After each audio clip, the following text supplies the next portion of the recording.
Vaheguru Ji Ka Khalsa, Vaheguru Ji Ki Fateh. Welcome to this segment of Coach Gurbani's a-sabad-a-day.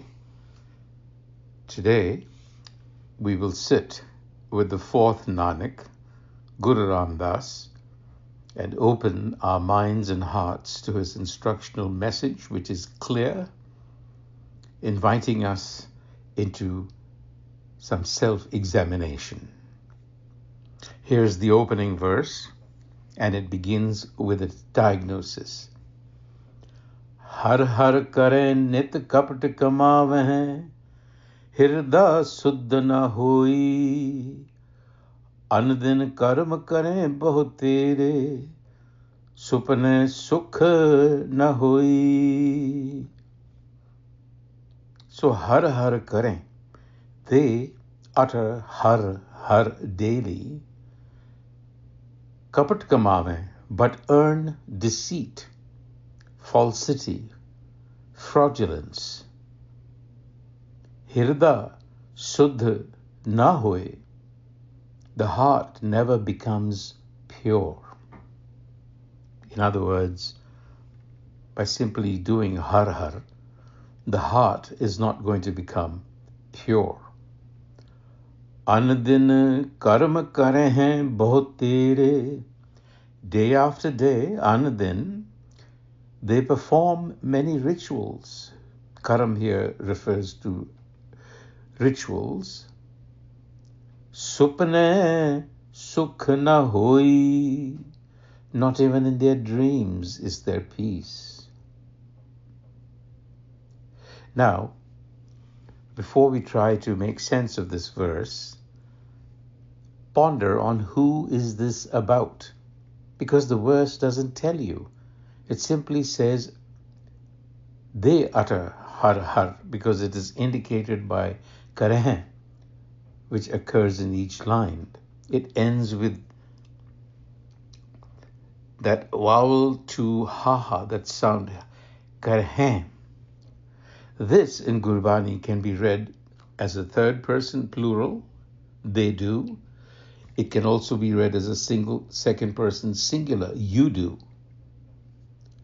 But the subject is not named here. It's just they, you, somebody.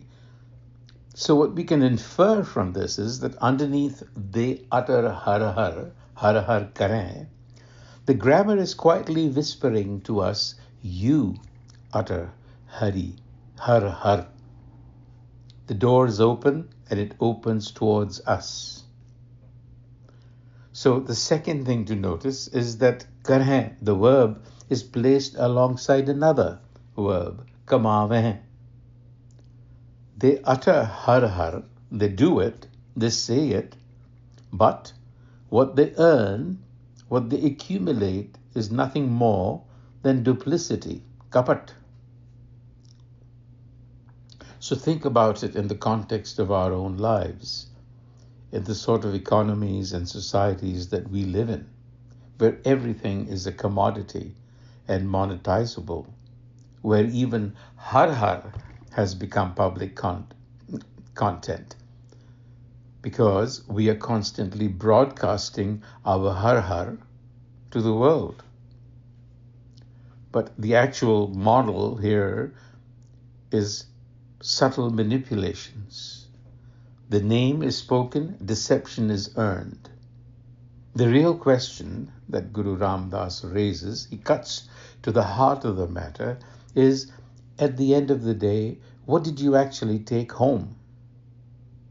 Not the fact that you were doing Har Har or sending out any other signals, but what is it that you earned in return? And the verdict is Hirda Suddh na hoi. And the other is, not even in their dreams will you find peace by doing this. So doing and doing and doing crashes into the same wall, na hoi. Does not become. Doing does not become. That's the way the grammar is structured. It warns us that you can multiply the doing infinitely, bahut tere, but the sheer quantity of your performance never adds up to a change of state. The verbs of action piling up on one side and becoming stands completely negated. And then just a quick word about kapat. Kapat is fraud, is deceit, is duplicity. In Gurbani, it is used for practiced on others, but it is also rendered as self-deception. It carries both connotations. Hirday kapat mukha gyani, elsewhere in Gurbani. So kapat lives inside of us. It is the seat of the hirda, the heart. And it is kapat that prevents sukh from arising. And what is this deception? It is essentially, we will see what that kapat is that resides in the heart. It says, Gyani gur bin bhagat na hoi, kore rang kade na chade, je loche sab koi rao. So who is it being addressed to? Specifically here now, it narrows it down to the Gyani, the learned one, not the ignorant or the uninitiated. It is aimed at those who are fluent in the vocabulary of the text. The person who knows how to analyze presentations on Gurbani. So that's the person that this is being aimed at. It is saying that you will not practice bhakti without Gur. You may be a Gyani, but without the Guru, Gur wisdom, you will not get it, so to speak. Bhakti, devotion, is what is called for.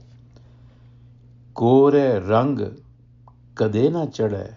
The idea being that a Gyani at heart is kora. Kora means raw, untreated fabric. You see?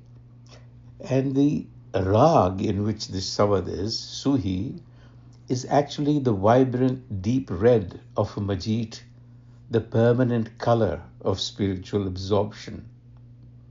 And here Guru Sahib is saying, O Gyani, you're like that raw, untreated fabric. We know from textile engineering and otherwise that Kora cloth is stiff. It's coated in natural oils and starches that actively repel liquid. You need to dip that cloth. But the dye will not slide off. It has to be treated. And so that is the heart of a Gyani. The heart is stiff. Stiff with what? With the ego, as we will find out. So that is the disease. Jap tap sanjam vart kare puja, man mukh rog na jai, antar rog maha abhimana, duje pae khuai. Reference, they may perform recitation, austerities, disciplines, worship, fasts, but the manamukh, the one who is egocentric, the disease does not leave. And what is the disease? Abhimanna. You're still performing. And yet, the cloth of the heart is not getting dyed because you're doing it through the lens of the ego. That is the kapat. The ego is performative. It is actually engaging in spiritual narcissism. So the tools that are given to us, the jap is co-opted to build a more sophisticated, bulletproof ego. So it is in a sense just feeding it high quality protein. Duje Pai, love aimed at the status, validation, rather than reality. So that is the underlying disease that makes the heart stiff, kora. And in the end, bahir pekh bahut chaturai, manuwa ded sitave, haume vyapya sabad na chin hai, phir joni ave. Now the Guru is pointing to outward religious garb. You may wear the garb, but your mind is running in 10 directions. You're still gripped by the ego. Bahir pekh, the look of complete alignment. It is a look, but paired with it is cleverness, chaturai. You see? Bahir pekh bahut chaturai. Consider the pairing of the words, accompanied by this fraudulent deceptiveness. So that is the problem. The pairing is where we are going off. Manua dehadistave. Manua, that little mind, the ego, that fractured attention is sprinting in 10 different directions all at once. Sabad china, because you have failed to recognize the sabad of the Guru, the resonance of truth. It's not hidden, nor is it distant, but recognition requires a mind that can hold still enough to mirror that reality. You have to hold it still, and you will mirror that reality. So the wheel keeps turning, phir joni ave, again and again into the same loop, the same day repeated, the same reactive patterns repeated, the same life spent running in circles. And Guruji then says, Nanak nadar kare so bujha, so jana naam te aaye, gur prasadi eko bujha ekas mahe samay. Nadar, glance. This is kirpa, this is grace. In the end, you need grace, which is not self-effort, to discern Naam.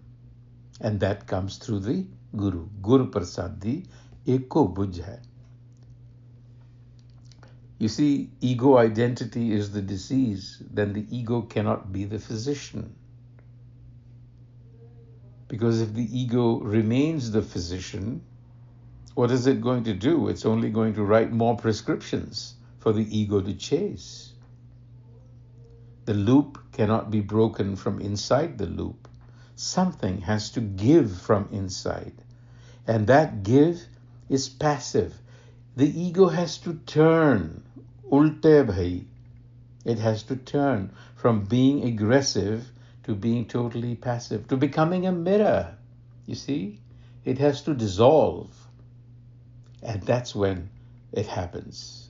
Hirda will become Shuddh. Vaheguru Ji ka Khalsa, Vaheguru Ji ki Fateh.